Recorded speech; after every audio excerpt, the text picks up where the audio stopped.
വിശുദ്ധ യോഹന്നാൻ എഴുതിയ സുവിശേഷം അധ്യായം 5 വാക്യങ്ങൾ 36 മുതൽ 47 വരെ.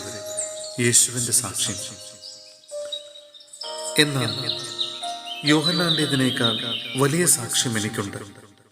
എന്തെന്നാൽ ഞാൻ പൂർത്തിയാക്കാനായി പിതാവ് എന്നെ ഏൽപ്പിച്ച ജോലികൾ, ഞാൻ ചെയ്തുകൊണ്ടിരിക്കുന്ന ജോലികൾ തന്നെ പിതാവാണ് എന്നെ അയച്ചതെന്ന് സാക്ഷ്യപ്പെടുത്തുന്നു.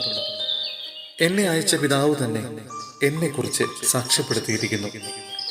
അവിടുത്തെ സ്വരം നിങ്ങൾ ഒരിക്കലും കേട്ടിട്ടില്ല, രൂപം കണ്ടിട്ടുമില്ല. അവിടുന്ന് അയച്ചവനെ നിങ്ങൾ വിശ്വസിക്കാത്തതുകൊണ്ട് അവിടുത്തെ വചനം നിങ്ങളിൽ വസിക്കുന്നില്ല. വിശുദ്ധ ലിഖിതങ്ങൾ നിങ്ങൾ പഠിക്കുന്നു, എന്തെന്നാൽ അവയിൽ നിത്യജീവനുണ്ടെന്ന് നിങ്ങൾ വിചാരിക്കുന്നു. അവ തന്നെയാണ് എന്നെക്കുറിച്ച് സാക്ഷ്യം നൽകുന്നത്. എന്നിട്ടും നിങ്ങൾക്ക് ജീവൻ ഉണ്ടാകേണ്ടതിന് എൻ്റെ അടുത്തേക്ക് വരാൻ നിങ്ങൾ വിസമ്മതിക്കുന്നു. മനുഷ്യരിൽ നിന്ന് ഞാൻ മഹത്വം സ്വീകരിക്കുന്നില്ല. എനിക്ക് നിങ്ങളെ അറിയാം. നിങ്ങളിൽ ദൈവസ്നേഹമില്ല.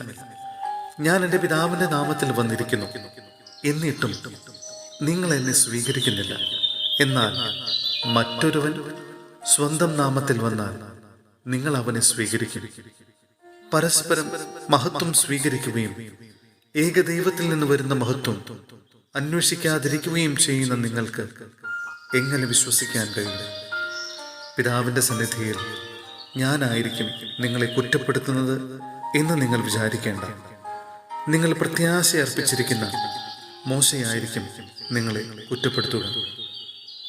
നിങ്ങൾ മോശയെ വിശ്വസിച്ചിരുന്നെങ്കിൽ എന്നെയും വിശ്വസിക്കുമായിരുന്നു.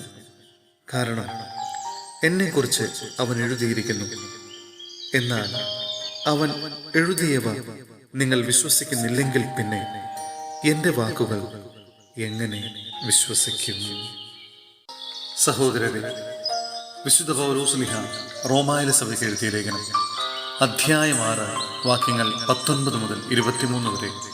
നീതിയുടെ അടിമകൾ. നിങ്ങളുടെ പരിമിതി നിമിത്തം ഞാൻ മാനുഷിക രീതിയിൽ സംസാരിക്കുകയാണ്. ഒരിക്കൽ നിങ്ങൾ നിങ്ങളുടെ അവയവങ്ങളെ അശുദ്ധിക്കും അനീതിക്കും അടിമകളായി സമർപ്പിച്ചതുപോലെ ഇപ്പോൾ അവയെ വിശുദ്ധീകരണത്തിന് വേണ്ടി നീതിക്ക് അടിമകളായി സമർപ്പിക്കുവിൻ. നിങ്ങൾ പാപത്തിന് അടിമകളായിരുന്നപ്പോൾ നീതിയുടെ നിയന്ത്രണത്തിലല്ലായിരുന്നു. ഇന്നും നിങ്ങൾക്ക് ലജ്ജാവഹമായി തോന്നുന്ന അക്കാര്യങ്ങളിൽ നിന്ന് അന്ന് നിങ്ങൾക്ക് എന്ത് ഫലം കിട്ടി? അവയുടെ അവസാനം മരണമാണ്. എന്നാൽ ഇപ്പോൾ നിങ്ങൾ പാപത്തിൽ നിന്ന് മോചിതരായി ദൈവത്തിന് അടിമകളായിരിക്കുകയായി. നിങ്ങൾക്ക് ലഭിക്കുന്നത് വിശുദ്ധീകരണവും അതിൻ്റെ അവസാനം നിത്യജീവനുമാണ്. പാപത്തിന്റെ വേതനം മരണമാണ്. ദൈവത്തിന്റെ ദാനമാകട്ടെ നമ്മുടെ കർത്താവായ യേശു ക്രിസ്തു വഴിയുള്ള നിത്യ ജീവനും.